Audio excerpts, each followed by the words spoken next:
Non è più Palermo il crocevia del traffico di cocaina con direzione Agrigento, il capoluogo regionale ha abdicato a favore della Calabria. Arriva proprio da lì la droga nell'Agrigentino.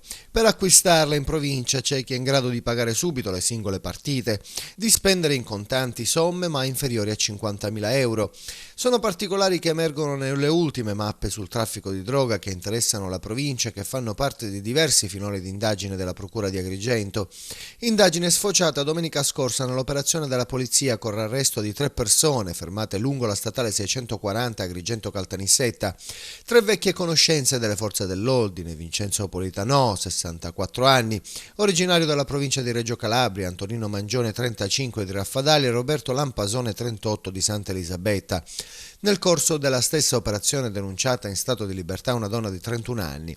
Inchiesta coordinata da uno dei PM di punta della Procura di Agrigento, Salvatore Vella, con un bagaglio di esperienza nelle indagini antimafia. Proprio Vella, dalle colonne del quotidiano Giornale di Sicilia, lancia l'allarme. C'è un collegamento che riguarda la cocaina con la Calabria che interessa fortemente la provincia di Agrigento. Ci sono diversi filoni di indagine nei quali emerge che la droga che prima veniva acquistata a Palermo adesso arriva dalla Calabria.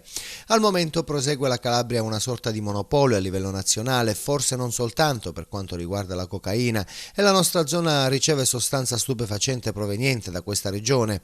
Dai calabresi si acquista solo in contante, dunque ci vogliono risorse economiche di un certo livello, conclude Vella. Intanto i 3 arrestati domenica scorsa hanno fatto scena muta davanti al GIP per l'interrogatorio di garanzia.